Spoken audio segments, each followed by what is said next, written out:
तो दोस्तों आज हम लोग पढ़ते हैं chapter 3 prospectus and allotment of securities के बारे में।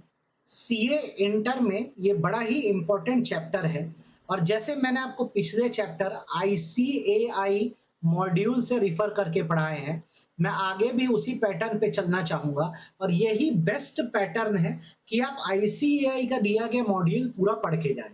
तो जैसे कि अभी हमारे सामने जो चैप्टर है वो है prospectus and allotment of securities. इसमें मेनली आप दो पार्ट पढ़ेंगे। एक होगा पब्लिक ऑफर ऑफ सिक्योरिटीज के बारे में, जिसमें आप लोग ये जानेंगे कि अगर कोई कंपनी है और वो पब्लिक को अपने शेयर सेल आउट करना चाहती है तो वो किस तरह से कर सकेगी। ये कंसेप्ट दिया हुआ है सेक्शन नंबर 23 से लेकर 41। सेकेंडली हम लोग पढ़ेंगे कि कंपनी अपने shares selected group of people को ऑफर करना चाह रही है। जब सिलेक्टेड ग्रुप ऑफ पीपल को अपने शेयर ऑफर किए जाते हैं तो इसे हम लोग कहते हैं प्राइवेट प्लेसमेंट। हम ये पढ़ेंगे सेक्शन 42।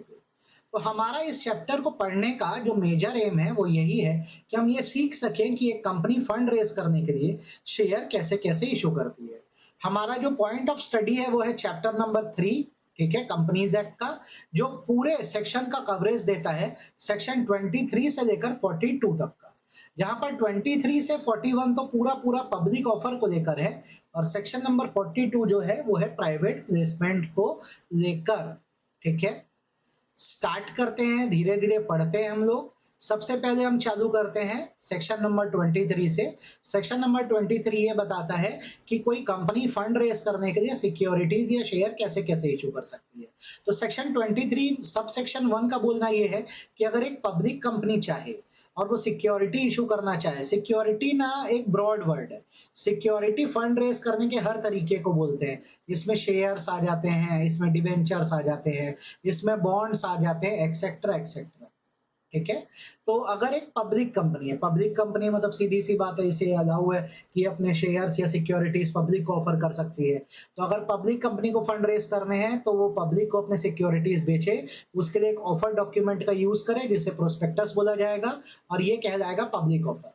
ठीक है, इसी पब्लिक ऑफर के प्रोविजन लिए गए हैं सेक्शन 23 से लेकर 41। सेकेंड, अगर पब्लिक को शेयर नहीं इशू करना है तो प्राइवेट प्लेसमेंट कर दे।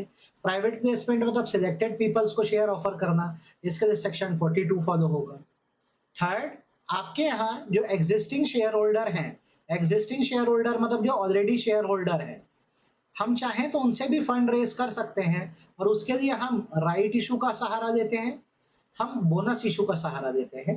ठीक है, इसके भी एक्ट में बराबर प्रोविजन बनाए गए हैं और अगर हमारी कंपनी स्टॉक मार्केट में लिस्ट हो जाती है तो हमें सेबी एक्ट के प्रोविजंस को भी क्या करना पड़ेगा, फॉलो करना पड़ेगा।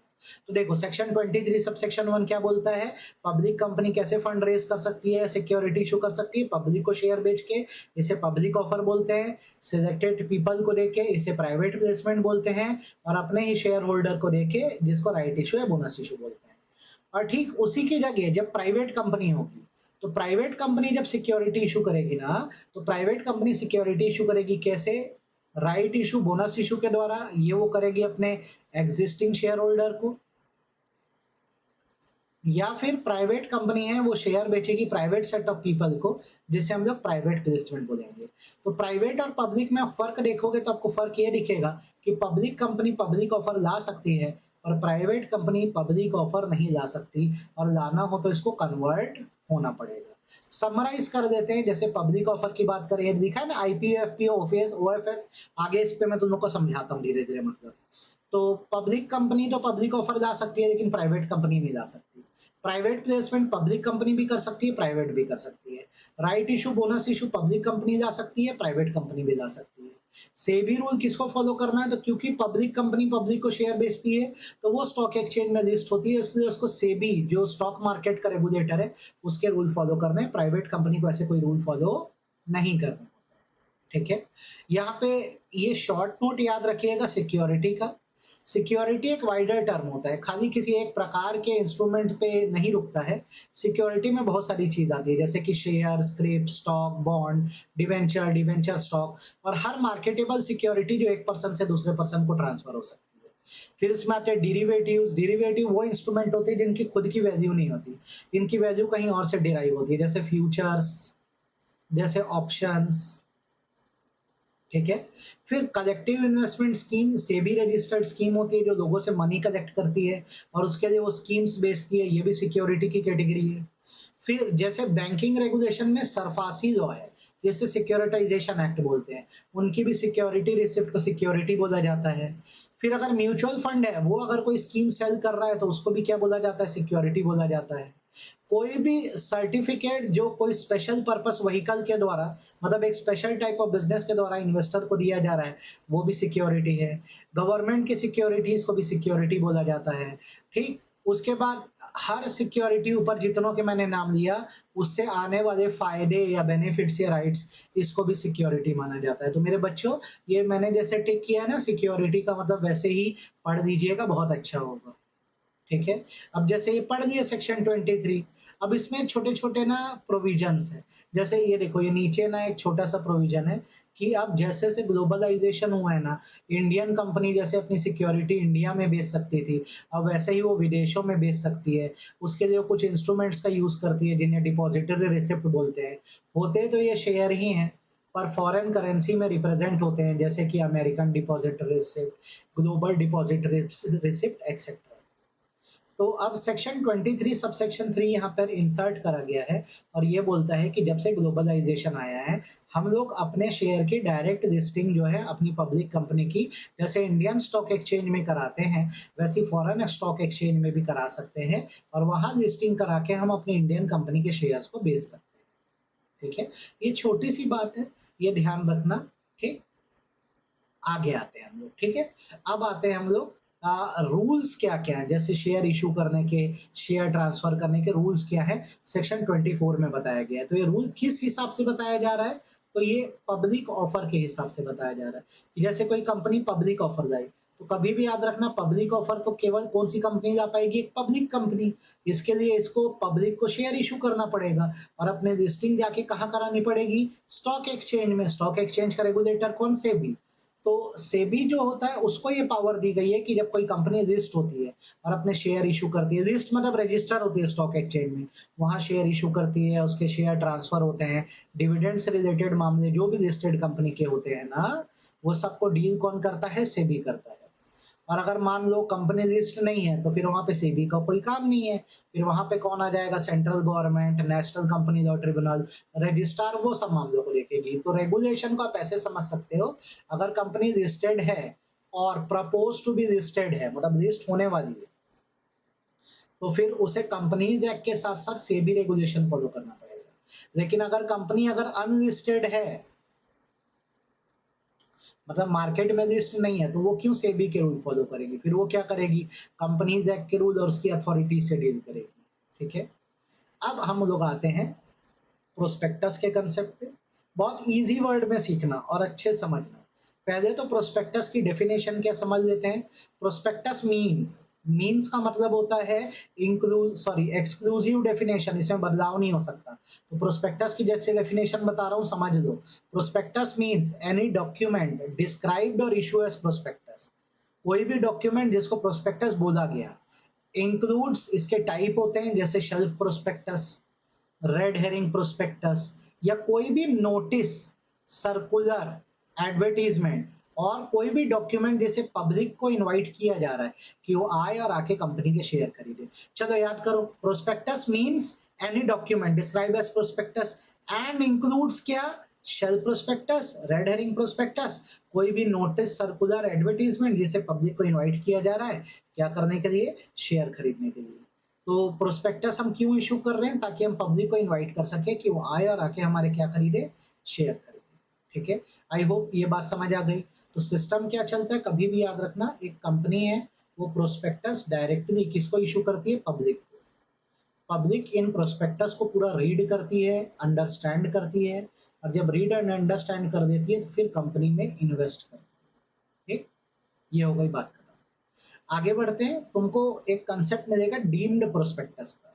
डीम्ड प्रोस्पेक्टस का अगर मैं तुम लोग को मतलब बताऊं, तो डीम्ड प्रोस्पेक्टस का मतलब है कि जैसे यहाँ पर देखो, कंपनी ने अपने शेयर की प्रोस्पेक्टस किसको इशू करा है, पब्लिक को। डीम्ड प्रोस्पेक्टस में क्या होगा, कंपनी क्या करेगी, बीच में एक इशू हाउस को, इशू हाउस मतलब बड़ा ब्रोकर हाउस हो सकता है,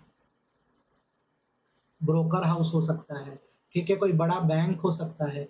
इसको बोलती है कि आप लोग हमारे लिए शेयर बेचो और आप लोग प्रोस्पेक्टस पब्लिक को इश्यू करो। हम आपको शेयर दे दे रहे हैं, आप पब्लिक को जाके बेचो। तो जब कोई कंपनी डायरेक्टली पब्लिक को शेयर इश्यू नहीं करती है और बीच में वो इश्यू हाउस को ला देती है। इश्यू हाउस को लाने का मतलब ये होता है कि वो अपने शेयर्स या प्रोस्पेक्टस डायरेक्ट पब्लिक के सामने ना लाकर मिडिल मैन के थ्रू बिकवा रही होगी, तो उसे डीम्ड प्रोस्पेक्टस बोला जाएगा। जैसे प्रोस्पेक्टस ओरिजिनल होगा तो कंपनी डायरेक्टली पब्लिक के सामने जाएगी, और अगर वो किसी इश्यू हाउस या मिडिल पर्सन के थ्रू ला रही है तो उसको डीम्ड प्रोस्पेक्टस बोला जाएगा। ठीक है, यहाँ पर एम वही है कि हमको सिक्योरिटी पब्लिक को ही ऑफर करना है, पर अब कैसे करना है, इनडायरेक्टली करना है, डायरेक्टली नहीं करना। हम खुद सामने नहीं आएगी हमारी कंपनी, हमारी जगह कौन सामने आएगा, कोई मिडिल मैन जिसे इशू हाउस बोलते हैं। तो इसमें दो प्रिजम्पशन है कि जब हम मिडिल मैन या इशू हाउस को बोले वो हमारे लिए शेयर बेचे, तो ये सारी सिक्योरिटीज पब्लिक को 6 महीने के अंदर दे दे। हम इस मिडिल मैन को शेयर अलॉट करेंगे, मतलब इशू हाउस को शेयर अलॉट करेंगे, और ये इशू हाउस क्या करेगा, पब्लिक के सामने प्रोस्पेक्टस को 6 महीने के अंदर डालेगा। ठीक है, दूसरा, अभी इस इशू हाउस से कंपनी को पूरे पैसे नहीं मिले। ये क्या होगा, पब्लिक से पहले ये मिडिलमैन पैसा देगा इशू हाउस, फिर ये कंपनी तक पहुंचाएगा। तो वापस सुन लो, डीम्ड प्रोस्पेक्टस में इनडायरेक्टली कंपनी अपने शेयर ऑफर कर रही है, जहां पर वो अपने शेयर्स किसको दे देती है, इशू हाउस को, और इशू हाउस को बोलती है आप लोग प्रोस्पेक्टस इशू करो, किसको, पब्लिक को। दो शर्तें हैं, सिक्योरिटी पब्लिक को ऑफर अब कंपनी खुद नहीं करेगी, ये इशू हाउस करेगा। कब, इशू हाउस को जब ये शेयर मिल जाएंगे उसके 6 महीने के अंदर। दूसरा, कंपनी को पूरे पैसे तभी मिलेंगे जब पब्लिक इशू सक्सेसफुल हो जाएगा। ये दोनों कंडीशन मेट होगी तब डीम्ड प्रोस्पेक्टस माना जाएगा, वरना नहीं माना जाएगा। ये बात ध्यान रखना। ठीक, आई होप आपको ये समझ आ गया डीम्ड प्रोस्पेक्टस, इसमें कोई दिक्कत नहीं है। ठीक है, आगे बढ़ते हैं। डीम्ड प्रोस्पेक्टस में इतना ही कंसेप्ट पढ़ लो, मोर देन इनफ है, इससे ज्यादा आप लोग को पढ़ने की आवश्यकता नहीं। अब आता है सेक्शन 26। सेक्शन 26 क्या बोलता है, उस पे आ जाते हैं। सेक्शन 26 बोलता है कि प्रोस्पेक्टस में लिखा क्या होता है, क्या मैटर्स डालने होते हैं। देखो, पहली बात तो प्रोस्पेक्टस एक इन्विटेशन, हम पब्लिक को इनवाइट कर रहे हैं कि वो हमारे कंपनी की सारी जानकारियां ले और हमारी कंपनी में इन्वेस्ट करे। तो सेक्शन 26 में पूरी रेगुलेशन बताई गई है कि प्रोस्पेक्टस में क्या क्या मैटर्स आने चाहिए। तो सबसे पहले रिक्वायरमेंट रखी गई है डेट, साइन और कंटेंट की। तो प्रोस्पेक्टस में डेट होनी चाहिए, साइन होना चाहिए, और प्रोस्पेक्टस में सारी इंफॉर्मेशन इंक्लूडिंग फाइनेंशियल इंफॉर्मेशन होनी चाहिए जो सेबी स्पेसिफाई करेगा। कौन स्पेसिफाई करेगा, सेबी स्पेसिफाई करेगा, ये ध्यान रखना। सेबी बताता है कि क्या क्या रिपोर्ट जमा करना होता है, आपको प्रोस्पेक्टस के साथ वो रिपोर्ट जमा करना होता है। कहीं कोई दिक्कत, एक डिक्लेरेशन देना पड़ता है कि आप कंपनीज एक्ट के सारे प्रोविजन के कंप्लायंस में हो। अफर्मिंग का मतलब होता है पॉजिटिवली आप कंप्लाई कर रहे हो या पूरे रूल कंपनीज एक्ट के मान रहे हो।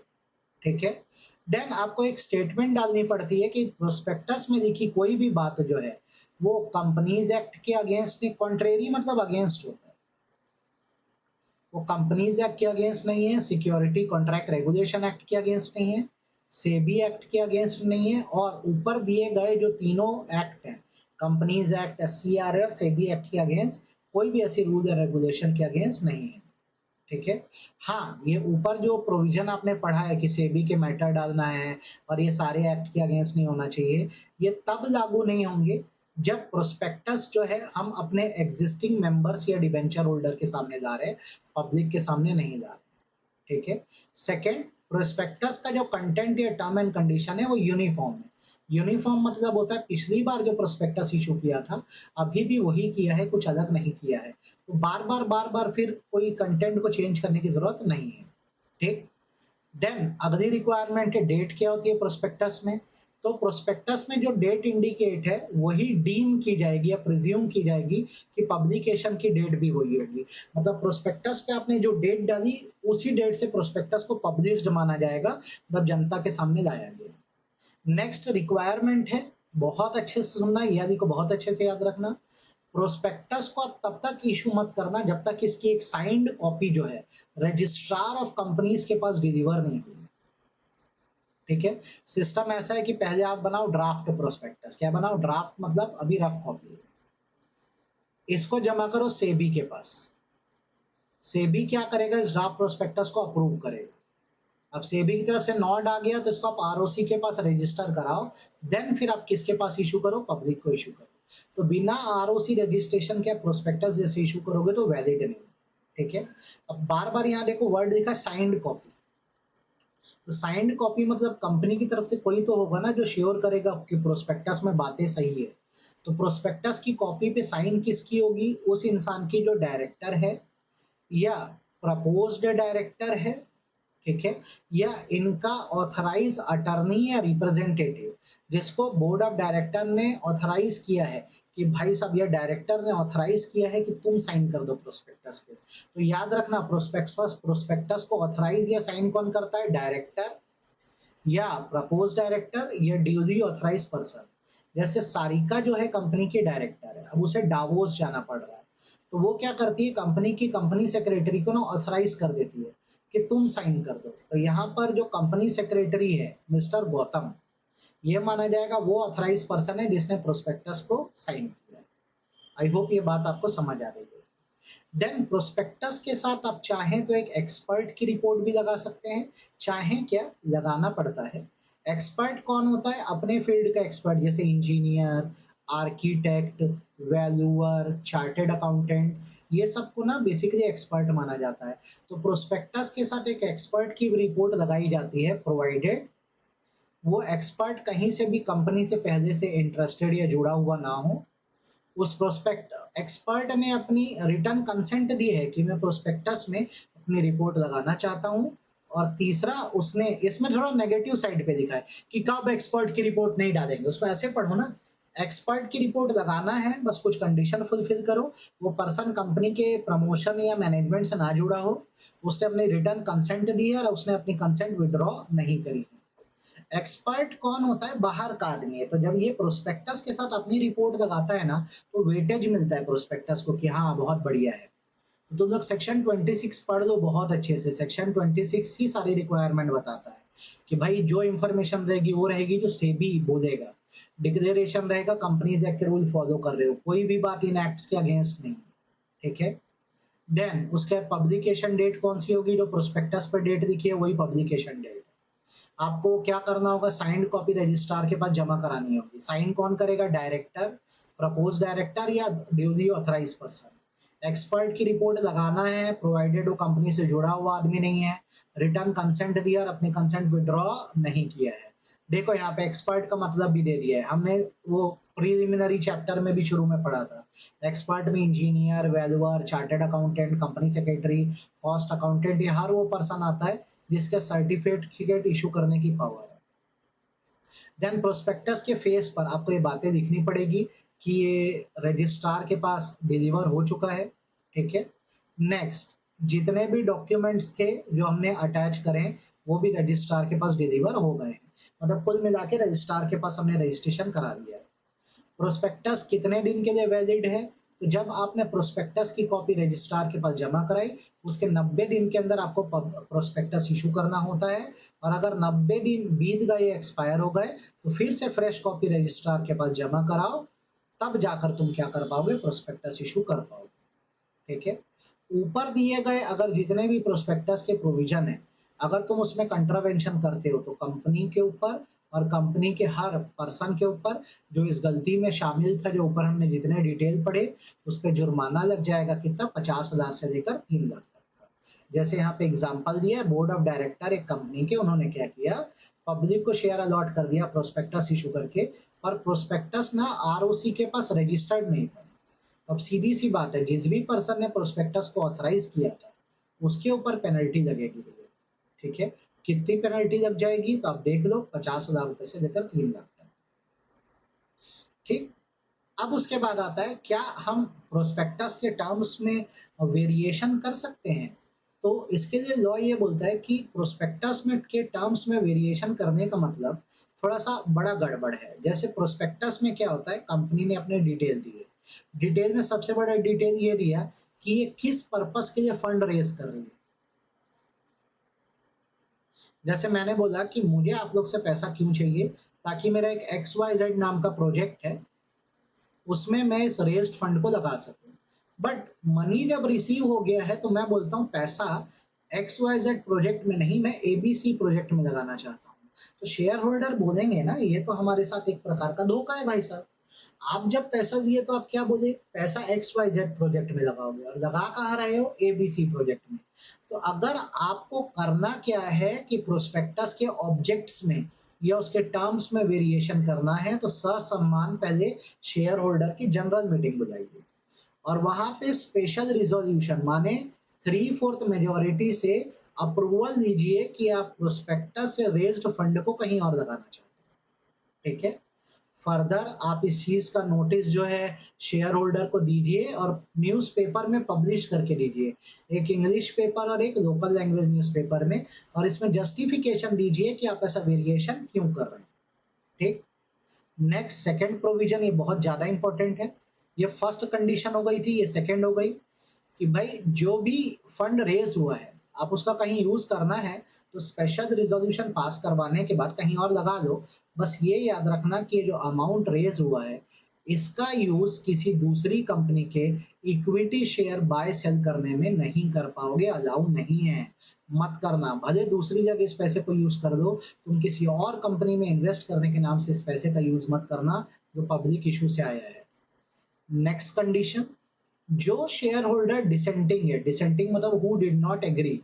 अब क्या होगा, सारे लोग तो हाँ नहीं बोलेंगे ना, हम भी तो मेजोरिटी अप्रूवल दे रहे हैं। तो जो लोग ना बोल रहे होंगे ना उनको एक एग्जिट ऑफर दे दिया जाएगा कि डियर सर आप इतना रुपए देके ना मतलब कंपनी से हट जाइए, क्योंकि अब हम कुछ कर नहीं सकते, आप मान रहे हैं नहीं हो तो क्या करें। ठीक, तो डिसेंटिंग मतलब होता है हु डिड नॉट एग्री, उनको एक एग्जिट प्राइस दो और कंपनी से टाटा बाय बाय कर दो। आई होप यहाँ तक आप लोग को बात समझ आ गई होगी। अब यहाँ पे एक प्रोसीजरल एस्पेक्ट की इस बात को याद रखना है, मल्टीपल चॉइस क्वेश्चन में आएगी कि जब प्रोस्पेक्टस में वेरिएशन करोगे तो स्पेशल रिजोल्यूशन कैसे पास कराएंगे। तो हम ये पास कराएंगे पोस्टल बैलेट द्वारा, क्योंकि बहुत सारे शेयर होल्डर है तो हम लोग यहाँ वोटिंग बाय पोस्ट कराएंगे, जहाँ पे सारे शेयर होल्डर हजारों लाखों शेयर होल्डर होंगे, सबको वोटिंग फॉर्म भेजा जाएगा और वेट किया जाएगा कि वो लोग पोस्ट से अपना जवाब दें। ठीक है, आई होप ये बात आप लोग को समझ आ गई है। तो ये वेरिएशन का कंसेप्ट है। ठीक है, ये था सेक्शन नंबर कौन सा, 27। इसको बहुत अच्छे से पढ़िएगा। अगली बारी आती है सेक्शन 28 की। चलो अब ये बहुत अच्छे से समझाता हूँ, इसको समझ लो। ऑफर फॉर सेल का कंसेप्ट, OFS बोलते हैं इसको। देखो क्या होता है, पब्लिक को शेयर ऑफर करते हैं ना, पब्लिक ऑफर करते हैं ना, तो इसको ना हम लोग लीगल टर्मिनोलॉजी में IPO बोलते हैं, इनिशियल पब्लिक ऑफर। जब कोई कंपनी शेयर मार्केट में लिस्ट होती है और अपने शेयर पब्लिक को देती है ना, तो इसको इनिशियल पब्लिक ऑफर बोलते हैं। तो इनिशियल पब्लिक ऑफर के द्वारा कंपनी क्या कर रही है, फंड रेज कर रही है। फंड रेज करने का मतलब अपने शेयर बेचेगी, पैसा इकट्ठा करेगी। तो जब फंड रेज करती है ना तो उसमें दो चीजें हो सकती है, ये बात प्रोस्पेक्टस में बतानी पड़ती है। क्या पैसा जो रेज कर रहे हो जाएगा किसके पास, जैसे कंपनियां न्यू शेयर्स बेचेगी और जब लोग ये न्यू शेयर्स खरीदेंगे तो इसका पैसा कंपनी को मिलेगा, कंपनी अकाउंट में जाएगा। और साथ साथ कंपनी में ओल्ड शेयर्स भी होंगे, ये old shares existing share holder के होंगे। उनका बोलना है शेयर एक मूवेबल प्रॉपर्टी और हम तो वैसे भी बेचने का मन बना रहे थे, तो हम भी अपने शेयर पब्लिक को ऑफर करना चाहते हैं, ताकि जब पब्लिक ये शेयर खरीदे तो इसका जो पैसा है वो इन शेयर होल्डर, जो पुराने शेयर होल्डर है, इनके अकाउंट में है। तो शॉर्ट में अगर बात करूं तो जब IPO आता है तो उसमें क्या होता है, नए शेयर भी बेचे जा सकते हैं और पुराने जो एग्जिस्टिंग शेयर होल्डर हैं वो भी अपने शेयर निकलवा सकते हैं। तो नए शेयर का पैसा कंपनी के अकाउंट में जाता है और ये जो शेयर होल्डर अपने शेयर बेच रहे हैं उनका पैसा शेयर होल्डर के पर्सनल अकाउंट में जाता है। इसको OFS बोला जाता है, ऑफर फॉर सेल। आपको नहीं समझ आएगा तो आप ऐसे समझ लो, दिशा नाम का एक पर्सन है, महेश नाम का एक पर्सन है, चंद्रकांत नाम का एक पर्सन है, DMC। ये कंपनी के ऑलरेडी शेयर होल्डर हैं, AB लिमिटेड के शेयर होल्डर। ठीक है, अब AB लिमिटेड जब IPO लाई तो AB लिमिटेड बोलती है हम 100 शेयर बेचें। 100 शेयर में प्रोस्पेक्टस में लिख दिया गया है कि 70 शेयर्स जो है वो नए शेयर होंगे, न्यू होंगे। तो क्योंकि 70 शेयर न्यू है तो इसका सारा पैसा कंपनी अकाउंट में जाएगा, कंपनी को मिलेगा। अब रही बात 30 शेयर के, तो प्रोस्पेक्टस में दिख दिया ये 30 शेयर ओएफएस स्कीम में ऑफर फॉर सेल, जिसमें हमारे जो 3 शेयर होल्डर है डीएमसी, ये अपने शेयर पब्लिक को ऑफर करना चाहते हैं। लॉ बोलता है करो, कोई दिक्कत नहीं है। तो ये सेक्शन 28 में कंसेप्ट कवर होता है कि जो कंपनी के मेंबर्स होते हैं वो बोर्ड ऑफ डायरेक्टर से कंसल्ट करके अपने सारे या कुछ शेयर्स जो होते हैं वो पब्लिक को ऑफर कर सकते हैं।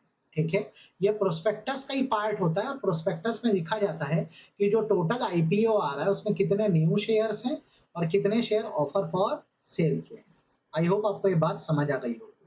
तो इसमें सिस्टम क्या चलता है, एक मेंबर या बहुत सारे मेंबर जब ऑफर फॉर सेल में अपने शेयर पब्लिक को बेचते हैं तो कंपनी को ऑथराइज कर देते हैं कि कंपनी नए शेयर भी बेचे और हमारे शेयर भी बिकवा दे, और जितना भी इनके शेयर बिकवाने का एक्सपेंस आएगा ये लोग कंपनी को रिम्बर्स कर देंगे, बोलेंगे हमारे हिस्से में के शेयर बेचने का जो खर्चा आता है ना हम कंपनी को वापस कर देंगे। इसे ऑफर फॉर सेल बोला जाता है। यहाँ पे शेयर इशू में जो अभी शेयर होल्डर है वो भी अपने शेयर निकलवा दे। सेक्शन 28 समझ आया? आ गया होगा यार। फिर आता है सेक्शन 29। ठीक है, हम लाइन से सेक्शन पढ़ रहे हैं। हमने 23 से चालू किया, फिर 26 पढ़ा, 27 पढ़ा, 28 पढ़ा, अब 29 पढ़ते हैं कि जितने भी सिक्योरिटीज पब्लिक इशू में आप कर रहे हो सारे डीमटेरियलाइज फॉर्म में होने चाहिए।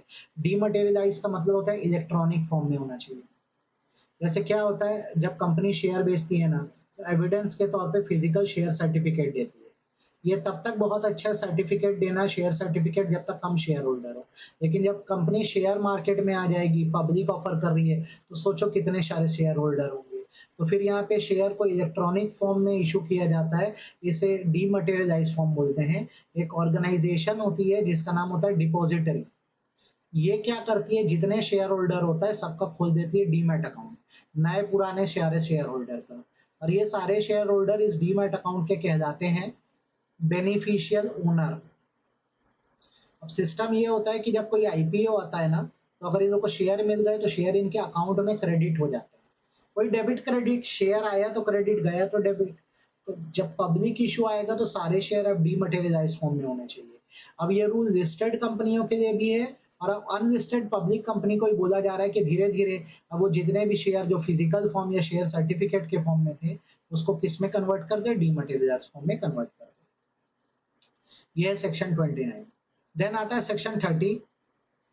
प्रोस्पेक्टस एक एडवर्टीजमेंट होता है, तो प्रोस्पेक्टस का जो स्पेसिफिक कंटेंट है, क्या क्या डिटेल देना चाहिए प्रोस्पेक्टस के अंदर, ऑब्जेक्ट बताना चाहिए, मेंबर की लायबिलिटी बताना चाहिए, मेमोरेंडम के सिग्नेचरी के बारे में बताना चाहिए, कितने लोगों ने कंपनी में शेयर खरीदे बताना चाहिए, कैपिटल स्ट्रक्चर बताना चाहिए। ये सेक्शन 30 एक जनरल प्रोविजन है, ऐसे ही याद रखना। अब आती है मुद्दे की बात, शेल्फ प्रोस्पेक्टस के बारे में पढ़ दो। शेल्फ प्रोस्पेक्टस वो प्रोस्पेक्टस है जो मल्टीपल इशू में काम आता है। इसका सिस्टम ये चलता है कि शेल्फ प्रोस्पेक्टस को ना आप एक बार आरओसी के पास रजिस्टर्ड करा दो तो अननेसेसरीली बार बार आपको रजिस्टर कराने की जरूरत नहीं पड़ेगी। सेम प्रोस्पेक्टस का यूज आप बार बार कर पाओगे।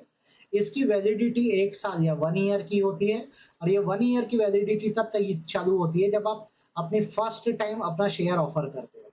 फर्स्ट टाइम आप जब शेयर ऑफर करते हो, ये आपका फर्स्ट ऑफर जब ओपन होता है पहली बार, उसके बाद आपका वैलिडिटी पीरियड चालू हो जाता है, ये एमसीक्यू में बोल देगा, और ये पूरा 1 साल तक वैलिडिटी चलती है। इस बीच आप सेम प्रोस्पेक्टस का बार बार यूज करना और आपको आरओसी के रजिस्ट्रेशन कराने की जरूरत नहीं पड़ेगी। तो शेल्फ प्रोस्पेक्टस उन कंपनियों के लिए अच्छा है जो एक सर्टेन पीरियड में एक से ज्यादा शेयर इशू लाना चाहते हैं या बार बार जो है शेयर इशू करना चाहते हैं।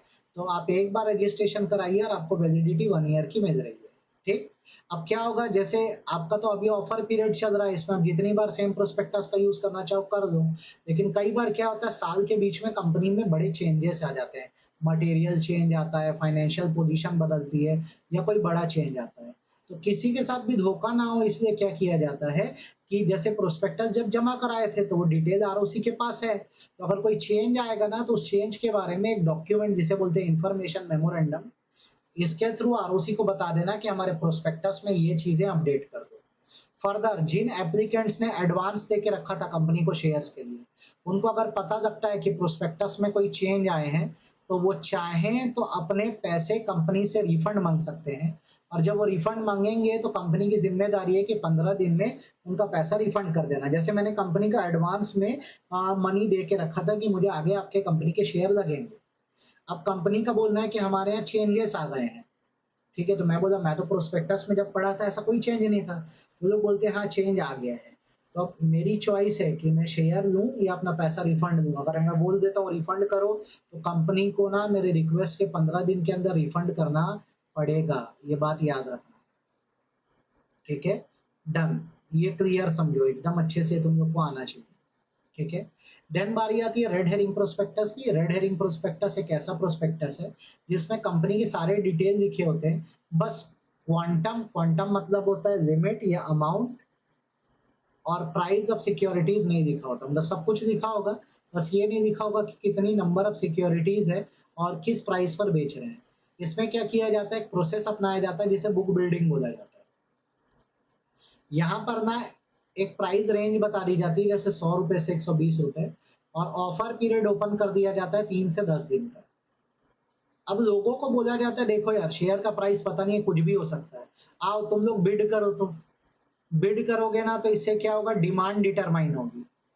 अब जब डिमांड डिटरमाइन होगी ना तब डिसाइड करेंगे कि शेयर का प्राइस क्या होगा, कम या ज्यादा। तो लॉटरी सिस्टम की तरह हो जाता है जिसमें बहुत लोग क्या दिखाते हैं, इंटरेस्ट दिखाते हैं। तो red herring prospectus original prospectus issue होने के पहले इशू किया जाता है। इसमें सब डिटेल दे देते हैं, बस ये नहीं बताते कि नंबर ऑफ शेयर कितने बेचेंगे और प्राइस क्या होगा।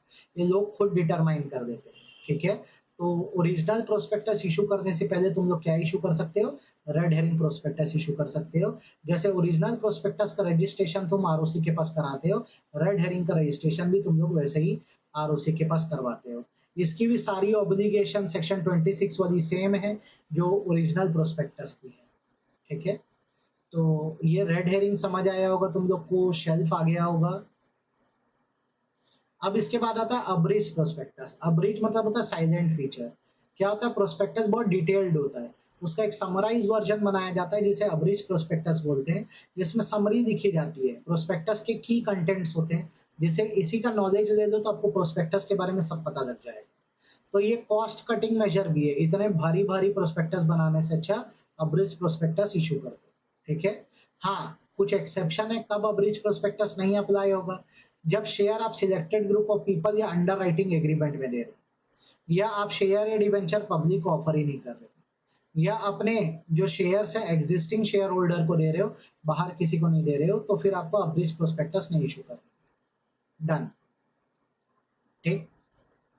अब आते हैं मिस स्टेटमेंट के कंसेप्ट पे।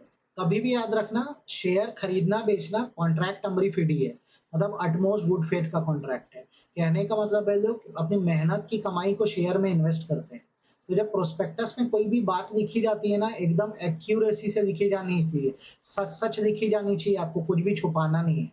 और कल को पता लगा कि प्रोस्पेक्टस में कोई झूठी बात लिखी है या गलत बात या मिसलीडिंग बात लिखी है, तो इसे हम लोग मिस स्टेटमेंट इन प्रोस्पेक्टस मानते हैं, ठीक है? याद रखना।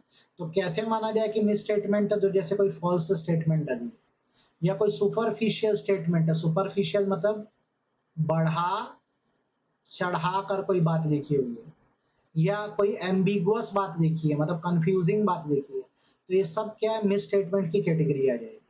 तो कल को अगर मान लो प्रोस्पेक्टस में कोई गलत बात लिखी है तो इसमें बहुत हैवी पेनल्टी वेनल्टी लग सकती है। जैसे कंपनी के ऊपर क्या पेनल्टी लग सकती है, ये शेयर का कॉन्ट्रैक्ट कैंसिल हो जाएगा और जो अलॉटी था वो डैमेज क्लेम करेगा, मनी मांगेगा। कंपनी के ऊपर सिविल लाइबिलिटी लग जाएगी, कंपनी के से जुड़े लोगों पे सिविल लाइबिलिटी लग जाएगी। और जिस पर्सन ने प्रोस्पेक्टस को ऑथराइज किया था, जैसे डायरेक्टर ने, प्रपोज डायरेक्टर ने, या इनके ऑथराइज पर्सन ने जैसे सीएस ने, उनके ऊपर क्रिमिनल लाइबिलिटी भी लग जाएगी और धोखा देना, डिसीट का भी केस बन जाएगा, ठीक। कौन यहाँ पर कॉन्ट्रैक्ट को कैंसिल करने या रेसिशन की बात कर सकता है, तो ये बात वही कर सकता है जिसने प्रोस्पेक्टस के बेसिस पे शेयर खरीदे। मान लो एक पर्सन है जिसने प्रोस्पेक्टस पढ़ा ही नहीं, उसने शेयर किसी और शेयर होल्डर से खरीदा है, तो फिर वो यहाँ पे एक्शन की डिमांड नहीं कर सकेगा। जैसे ये प्रोस्पेक्टस आया, एक्स ने प्रोस्पेक्टस पढ़ा, इसका राइट है कंपनी के ऊपर केस करने का, क्योंकि उसने प्रोस्पेक्टस देख के शेयर खरीदा। प्रोस्पेक्टस इशू हुआ, एक्स ने शेयर खरीदा, एक्स ने वाई को शेयर बेचा, वाई यहाँ कोई केस नहीं कर सकता क्योंकि उसने प्रोस्पेक्टस पढ़ा ही नहीं। ठीक है। अब प्रोस्पेक्टस में जैसे कोई मिसलीडिंग बात देखी है, तो इसमें दो तरह की लाइबिलिटी बनती है बच्चों, एक होती है सिविल, एक होती है क्रिमिनल। ये कवर होता है सेक्शन 34 एंड 35 में।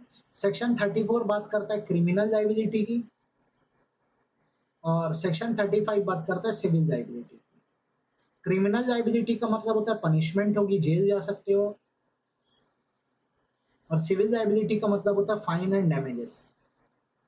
तो सिविल लाइबिलिटी क्या होगी, इस पे बात कर देते हैं।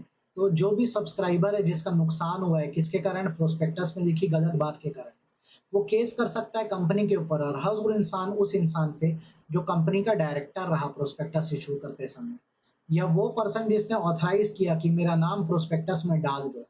ठीक है। वो पर्सन जो कंपनी का प्रमोटर है, वो पर्सन जिसने प्रोस्पेक्टस को ऑथराइज किया, जैसे डायरेक्टर, प्रपोज डायरेक्टर और एक्सपर्ट। तो जब इनके ऊपर लगेगी सिविल लाइबिलिटी, तो इनको क्या करना पड़ेगा, कंपनसेशन देना पड़ेगा, नुकसान का हर्जाना देना पड़ेगा। हाँ, कुछ डिफेंसेस अवेलेबल हैं जो अपने बचाव में ये लोग बोल सकते हैं कि भाई साहब मैंने तो ये, बचाव में कौन बोलेगा, जैसे एक्सपर्ट बोलेगा फंस गया था, प्रोस्पेक्टस में गलत बात लिखी, एक्सपर्ट फंस गया तो अपने बचाव में बोलेगा मैंने तो भाई साहब अपनी कंसेंट विड्रॉ कर दी थी, मेरी कंसेंट के बिना मेरा नाम डाला गया, या मैंने पब्लिक नोटिस दे दिया था कि भाई साहब प्रोस्पेक्टस मेरी नॉलेज के बिना या और मेरी कंसेंट के बिना इशू हुआ। ठीक है। या फिर कोई दूसरा पर्सन ये भी बोल सकता है कि हम तो एक्सपर्ट को लाए थे, एक्सपर्ट ने जांचा है, हमने तो उसकी बात पे विश्वास किया। या हम अपने डिफेंस में बोल सकते हैं कि हमको तो सारी इंफॉर्मेशन ट्रू लग रही थी, पता नहीं बाद में कैसे गलत हो गई। तो ये सब हम लोग अपने डिफेंस में बोल सकते हैं, ध्यान रखना। ठीक है। सिमिलरली जो क्रिमिनल लाइबिलिटी होती है, ये बनती है कब, जब प्रोस्पेक्टस में कोई अनट्रू या मिसलीडिंग बात लिखी है, या कोई गलत चीज इंक्लूड या ओमिट हो गई। ठीक है। तो हर वो पर्सन जिसने प्रोस्पेक्टस को ऑथराइज किया था, जैसे ऊपर पढ़ लो, सिविल लाइबिलिटी किस पे लग रही थी, इतने सारे लोगों पे, कंपनी पे, हर वो पर्सन जो डायरेक्टर था, जो ऑथराइज किया था, जो प्रमोटर था, एक्सपर्ट, सब पे। लेकिन क्रिमिनल लाइबिलिटी किस पे लग रही है, जिसने ऑथराइज किया, मतलब डायरेक्टर, प्रपोज डायरेक्टर और जो ऑथराइज पर्सन था वो। अब इनके ऊपर जो केस बनेगा क्रिमिनल लाइबिलिटी का, सेक्शन 447 के हिसाब से बनेगा। सेक्शन 447 में फ्रॉड का केस बनाता है, जो अभी आगे बता रहा हूँ। हाँ, यहाँ पे भी अपने डिफेंस है, आप अपने डिफेंस में बोल सकते हो मिस स्टेटमेंट बहुत छोटा सा है, इमटेरियल है, फालतू का बात का बतंगड़ बनाया जा रहा है। दूसरा, आपके पास खुद बिलीफ था कि वो जानकारी सही है, गलत नहीं हो सकती। ठीक है, आप ये बात प्रूफ कर दो। ये आपके डिफेंस है, ये आपके डिफेंस है क्रिमिनल लाइबिलिटी। ठीक है। आई होप आपको ये बात समझ आएगी। ये नोट याद रखना, इंसान का नुकसान हो या ना हो, मिस स्टेटमेंट से फर्क नहीं पड़ता। अगर उसको मिस स्टेटमेंट दिख गई है तो बिल्कुल केस डाल सकता है सिविल और क्रिमिनल लाइबिलिटी। ये बात मत भूलना, बहुत इंपॉर्टेंट। ठीक। देन सेक्शन 36 आता है। 34 35 तो सिविल लाइबिलिटी क्रिमिनल लाइबिलिटी हो गई। अब सेक्शन 36 एक स्टैंड अलोन प्रोविजन है जो तुम लोग को आना चाहिए। ये बोलता है कि अगर किसी पर्सन को आपने इंड्यूस किया, झांसा दिया, उससे पैसा लगवा दिया मार्केट में, जैसे आता है ना आजकल इंस्टा इंस्टा पे बता देते हैं यहाँ पैसा लगा दो, वहां पैसा लगा दो, उसे एग्रीमेंट कर दिया, उसको शेयर दिलवा दिए या उसके शेयर बिकवा दिए झांसा वासा दे के। तो ऐसे आदमी के ऊपर भी सेक्शन 447 का केस बनेगा, जो आम लोगों को क्या दिया है, झांसा दिया है। ठीक है। देन अफेक्टेड पर्सन कौन हो सकते हैं, सेक्शन 37 बताता है कि जैसे सेक्शन 34 जो कि किसका था, क्रिमिनल लाइबिलिटी। सेक्शन 35 किसका था, सिविल लाइबिलिटी। 36 किसका था, इंड्यूसिंग का, कि झांसा दे दिए। या केस कौन कर सकता है, कोई पर्सन जो पीड़ित है, या ग्रुप ऑफ पीपल जो पीड़ित है, या एसोसिएशन ऑफ पर्सन जिनको इन मिसलीडिंग स्टेटमेंट से अफेक्ट हुआ है, वो केस डाल सकते हैं। ठीक है। देन सेक्शन 38 आता है, ये पर्सोनेशन की बात करता है। पर्सोनेशन मतलब फेक आइडेंटिटी। अगर कोई पर्सन जो होता है वो खुद को शेयर्स का ओनर बताता है, और शेयर की बाइंग सेलिंग या शेयर में डील कर देता है, और वो रियल में ओनर नहीं है, वो तो खुद फर्जी आदमी है, ऐसे इंसान पे भी सेक्शन 447 का आप देखेंगे तो केस बनेगा। ठीक, अब बार बार जब तुम लोग को 447 मिल रहा है तो पढ़ भी लो 447 क्या है। तो ये फ्रॉड की पनिशमेंट बताता है। ये बोलता है कि जैसे अगर फ्रॉड का अमाउंट जो है 10 लाख रुपए से कम या कंपनी के टर्नओवर के 1% तक है, व्हिच एवर इज लोअर, और इससे बहुत सारे लोगों का नुकसान अभी नहीं हुआ है, ये अच्छे से याद रखना। या इजी वे याद रखने का, फ्रॉड का अमाउंट 10 लाख से कम है और पब्लिक इंटरेस्ट अभी इन्वॉल्व नहीं है, तो मैक्सिमम फाइन जो है आपके 50 लाख का लग सकता है, या फिर जो जो जेल हो सकती है वो 5 साल की हो सकती है। अगर फ्रॉड का अमाउंट कितने से कम है? 10 लाख से। वैसे अगर फ्रॉड का अमाउंट 10 लाख से अधिक है और अभी जनता को कोई नुकसान नहीं हुआ है, याद रखना word, public interest not involve, तो फ्रॉड का अमाउंट जो maximum 3 time of amount of fraud हो सकता है। जैसे 1 करोड़ का मैंने फ्रॉड किया तो पेनल्टी लगेगी 1 करोड़, जो बढ़ के 3 करोड़ हो सकती है। साथ ही साथ जुर्माना लगेगा मिनिमम 6 महीने का, जो बढ़ के कितना हो सकता है? 10 साल जेल हो सकती है। और अगर फ्रॉड के साथ साथ पब्लिक इंटरेस्ट इन्वॉल्व है तो फाइन तो वही रहेगा, अमाउंट इक्वल टू फ्रॉड या 3 टाइम अमाउंट ऑफ फ्रॉड, साथ में मुझे जेल हो जाएगी 3 साल से लेकर 10 साल तक की भैया। फ्रॉड का मतलब तुम समझ गए हो क्या होगा? 10 लाख से कम का है तो 50 लाख तक का जुर्माना, 5 साल की जेल। 10 लाख से ज्यादा का है तो fraud, 3 time amount of fraud और 6 महीने से 10 साल, और पब्लिक इंटरेस्ट इन्वॉल्व है तो 3 साल से 10 साल की सजा होगी। ठीक, याद रखना। डन, ये फ्रॉड का पूरा कंसेप्ट हो गया। ठीक, ये मेन आपने पूरा खत्म कर दिया, मेन जो पब्लिक इशू में पढ़ना था। अब आते हैं अलॉटमेंट का कंसेप्ट पे। अलॉटमेंट वर्ड का मतलब होता है एक्सेप्टेंस ऑफ शेयर एप्लीकेशन। जब शेयर एप्लीकेशन एक्सेप्ट हो जाता है तो उसको अलॉटमेंट बोलते हैं। इसका मतलब ये होता है कि कंपनी अब आपको शेयर अप्रोप्रिएट करेगी या शेयर देगी। ठीक, पर अलॉटमेंट की कुछ शर्तें होती है मेरे बच्चों। जैसे इसके लिए मिनिमम सब्सक्रिप्शन चाहिए होता है। मिनिमम सब्सक्रिप्शन मतलब अलॉटमेंट को तभी वैलिड मानोगे आप जब पब्लिक को शेयर ऑफर किया जाए और पब्लिक जो एक मिनिमम अमाउंट ऑफ शेयर आपसे खरीद ले। ये minimum amount of share 90% of issue होता है।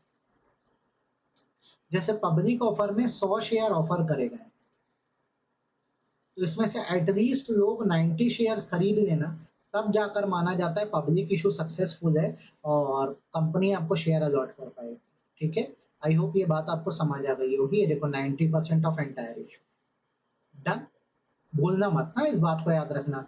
शेयर पब्लिक इशू करोगे तो शेयर तब अलॉट होंगे जब मिनिमम सब्सक्रिप्शन आ जाए। कितना परसेंट? 90%। मतलब आप जितना भी शेयर ऑफर कर रहे हो उसका 90% आपके शेयर खरीद लिए गए। सेकेंड, मिनिमम एप्लीकेशन मनी आना जरूरी है। अभी मैंने बताया मिनिमम सब्सक्रिप्शन, अब लोग जब सब्सक्राइब करेंगे तो शेयर एप्लीकेशन मनी भी आना चाहिए। कितना? तो कंपनीज एक्ट बोलता है 5%। मतलब अगर एक शेयर की वैल्यू 10 रुपए, सॉरी 100 रुपए है, तो शेयर एप्लीकेशन के रूप में 5 रुपए आना चाहिए। ये बात इंडियन कंपनीज एक्ट बोलता है। और वही सेबी एक्ट का बोलना ये है कि भाई साहब 5% नहीं, 25% आना चाहिए। 25% मतलब अगर एक शेयर की कीमत 100 रुपए है तो शेयर एप्लीकेशन मनी के रूप में 25 रुपए आना चाहिए। तो क्योंकि आप पब्लिक इशू पढ़ रहे हो तो आप 25% की लिमिट याद रखना कि जब कंपनी अपने शेयर बेचती है तो एक प्राइस पे बेच रही होगी, जो भी प्राइस होगा उसका 25% एप्लीकेशन के समय आ जाना चाहिए। ध्यान रखना। ठीक, अब मान लो अगर आप लोग को मिनिमम सब्सक्रिप्शन नहीं मिलता है या मिनिमम शेयर एप्लीकेशन मनी नहीं आता है, कितने दिन के अंदर? 30 डेज के अंदर। तो अब आपकी जिम्मेदारी होगी कि अगर ये नहीं आता है तो 30 दिन बीतने के बाद अगले 15 दिन में सबका पैसा वापस कर दो। 30 और 15 कितना हुआ टाइमलाइन में? 45। सबका पैसा वापस कर दो। अगर कंपनी पैसा रिफंड नहीं कर पाती है तो कंपनी पर, उसके डायरेक्टर पर, ऑफिसर पे जुर्माना लगेगा। पूरा पैसा भी वापस करना होगा। कितना परसेंट इंटरेस्ट के साथ? 15% पर एनम के साथ ये पैसा वापस करना होगा। ठीक है, आई होप ये बात आपको समझ आ रही है। ठीक, अब मान लो अगर शेयर अलॉट कर दिए तो क्या? अगर कंपनी शेयर अलॉट कर दी तो इसकी जानकारी ससम्मान रजिस्ट्रार ऑफ कंपनी को दे दे। अलॉट करने के 30 डेज के अंदर रजिस्ट्रार ऑफ कंपनीज को बताना होता है बेसिकली कि हमने लोगों को शेयर अलॉट कर दिए हैं। इसके लिए फॉर्म नंबर PAS3 भरना होता है एक वेबसाइट पे जिसका नाम है mca21.gov.in। डन। ठीक, क्या अटैचमेंट जाता है PAS3 के साथ? सारे अलॉटी का डिटेल और कितने शेयर आपने अलॉट करे। ठीक, डन। सेक्शन 40। सेक्शन 40 बोलता है कि जब भी पब्लिक इशू लाओगे तो शेयर तो स्टॉक एक्सचेंज से डील होंगे। पब्लिक ऑफर करने से पहले आपको एक या एक से अधिक स्टॉक एक्सचेंज में अप्लाई करना होगा। रिकॉग्नाइज का मतलब होता है licensed by SEBI. Stock exchange तभी वर्क कर पाएंगे जब उनको सेबी से लाइसेंस मिलेगा, वो रिकॉग्नाइज स्टॉक एक्सचेंज कहलाते हैं। तो कोई भी कंपनी पब्लिक ऑफर लाना चाहे तो उसको पहले एप्लीकेशन डालना होता है स्टॉक एक्सचेंज के पास, उनसे परमिशन लेके ही क्या करने होते हैं, अपने शेयर बेचने होते हैं। ठीक है। आप जब प्रोस्पेक्टस भी इशू करते हो तो उसमें स्टॉक एक्सचेंज का नाम लिखते हो कि किस स्टॉक एक्सचेंज से आपके क्या होंगे, शेयर बेचे जाएंगे। ठीक। जितना भी पैसा शेयर एप्लीकेशन के रूप में आता है उसको सेपरेट बैंक अकाउंट में रखते हो, और इस पैसे का यूज आप तभी करते हो जब या तो आप शेयर अलॉट कर देते हो, नहीं तो फिर आप इन्हीं पैसों को सबको क्या कर देते हो, रिफंड कर देते हो। जब तक ये काम ना हो आप पैसे का कहीं और यूज मत करना। आई होप आपको ये बात समझ आ रही हो। डन। ठीक है। ये कमीशन यार बड़ा इंपॉर्टेंट है। बड़ा मतलब बहुत ज्यादा ही इंपॉर्टेंट है कमीशन। अब जैसे शेयर बिकवाई है कंपनी, तो बीच में उनको ब्रोकर्स लगे होंगे, तो कमीशन कितना देंगे? तो पहले याद रखो कि जब भी आप शेयर या डिबेंचर बेचने में कमीशन देते हो, ये आर्टिकल से ऑथराइज होना चाहिए। अगर आर्टिकल में प्रोविजन नहीं है तो आपको दिक्कत जाएगी, आप नहीं दे पाओगे कमीशन। तो कंडीशन नंबर 1, अगर ब्रोकर लोग को कमीशन देना है शेयर बिकवाने के एवज में, तो आर्टिकल में परमिशन होनी चाहिए।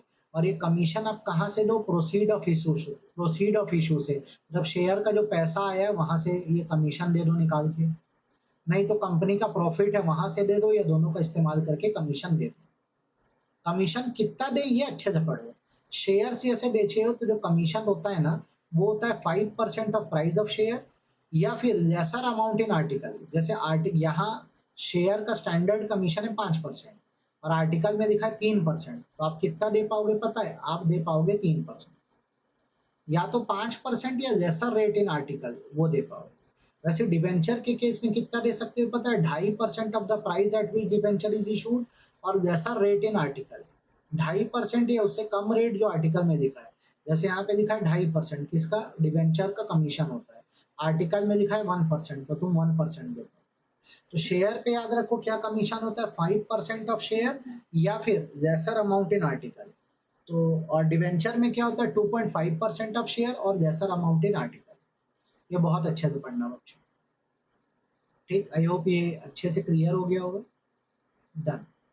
सेक्शन 41 जीडीआर की बात करता है। जीडीआर मतलब ग्लोबल डिपॉजिटरी रिसिप्ट होता है। ग्लोबल डिपॉजिटरी रिसिप्ट बेसिकली क्या होते हैं पता है? इंडियन कंपनी के ही शेयर्स होते हैं जो फॉरेन इन्वेस्टर को बेचे जाते हैं फॉरेन करेंसी में। विदेश तक हमारी पहुंच है ना भाई, भारत महान। फॉरेन करेंसी में हम बेचते हैं। तो उसका सिस्टम ये चलता है कि देखो आपको सिखा दे रहा हूं मैं। इंडियन कंपनी है, मैं यहाँ बना देता हूँ ना, तुम लोग को एकदम अच्छे से समझ आएगा।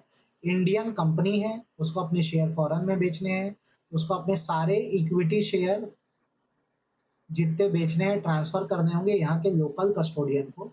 लोकल कस्टोडियन को बोलते हैं डोमेस्टिक कस्टोडियन। ये बैंक होते हैं, इनके पास शेयर जमा करने होंगे। ये इन शेयर को विदेश में ट्रांसफर करा देंगे वहां की एक एजेंसी के पास, जिसको बोलते हैं ओवरसीज डिपॉजिटरी। ये इक्विटी शेयर ओवरसीज डिपॉजिटरी के पास में।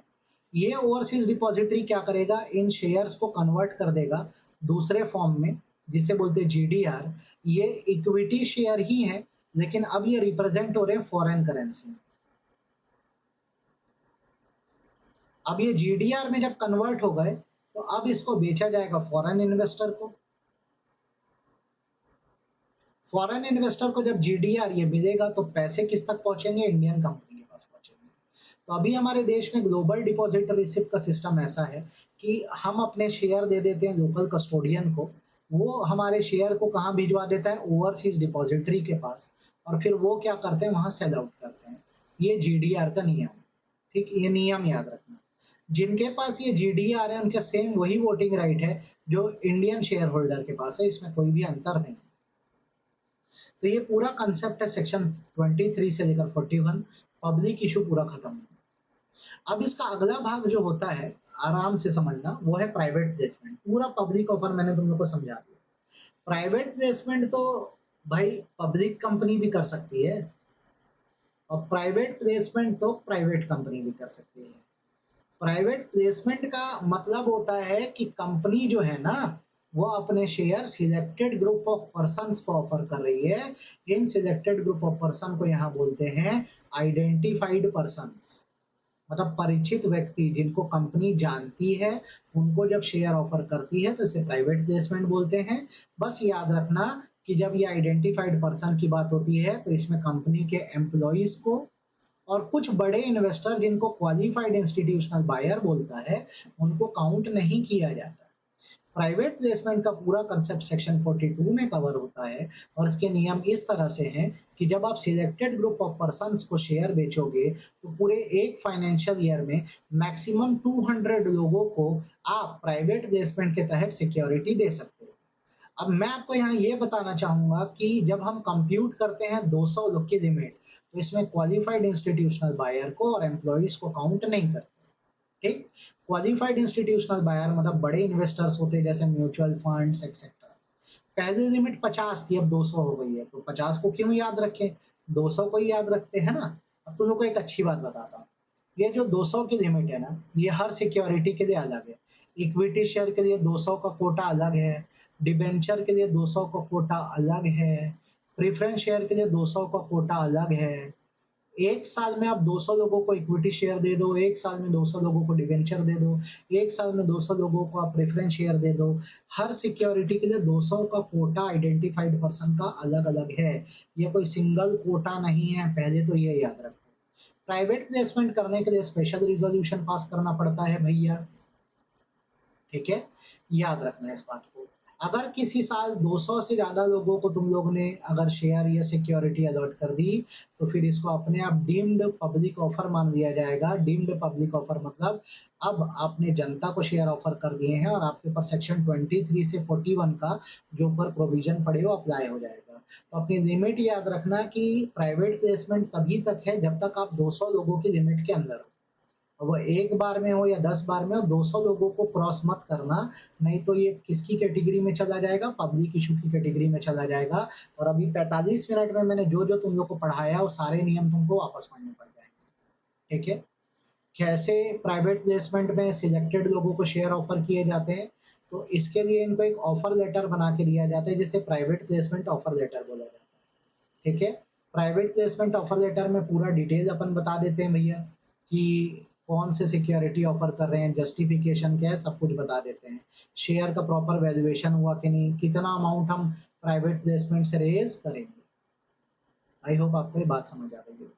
स्टूडेंट को क्या बात नोट करनी है, इस पे अभी दिमाग मत लगाना, मेन कंसेप्ट में आप फंसोगे। ठीक, 180 सबसेक्शन 1 सी जो होता है वो लोन लिमिट होती है। ठीक है, इस पे अभी दिमाग मत लगाओ, कंफ्यूज हो गए, नीचे आओ। प्राइवेट प्लेसमेंट का यहाँ तक मतलब समझ आया होगा। ठीक, आगे जब भी रिजोल्यूशन पास करोगे कि प्राइवेट प्लेसमेंट करना है तो उसकी जानकारी आरओसी को दे दो। आप रजिस्ट्रार के पास हर चीज जमा कराते हो तो ऑफर लेटर भी जमा कराओ। जो आपका ऑफर लेटर फॉर्म होगा PS4 होगा, सीरियली नंबर होगा, पर्सन को एड्रेस होगा जिसको ये ऑफर किया जा रहा है, ये राइटिंग में इलेक्ट्रॉनिक मोड में भेजा जाएगा और 30 दिन के अंदर भेजा जाएगा जब से उस पर्सन का नेम रिकॉर्ड किया गया है कि इसको हम क्या करने वाले हैं, शेयर ऑफर करने वाले हैं। ठीक है, आई होप ये बात आपको समझ आई होगी। अब कोई भी पर्सन जो आइडेंटिफाइड पर्सन है और प्राइवेट प्लेसमेंट में वो शेयर खरीदना चाहता है, वो बिल्कुल एप्लीकेशन मनी जमा करे। ये आइदर बाय चेक कर सकता है या किसी बैंकिंग चैनल का यूज करके कर सकता है, कैश नहीं कर सकता है। ठीक, जो भी पेमेंट होगी पर्सन के बैंक अकाउंट से होगी। ठीक है, और अगर ज्वाइंट होल्डर है, मतलब 2-3 लोग मिलके अप्लाई कर रहे हैं, तो जो फर्स्ट नेम्ड पर्सन है जिसका नाम पहले आ रहा है उसके अकाउंट से पैसा कटेगा। जैसे रूही और सोहित दोनों मिलके शेयर खरीदेंगे तो पहला नाम रूही का है, तो किसके अकाउंट से पैसा कटेगा, रूही के अकाउंट से पैसा कटेगा। ठीक है, ये बहुत इंपॉर्टेंट है।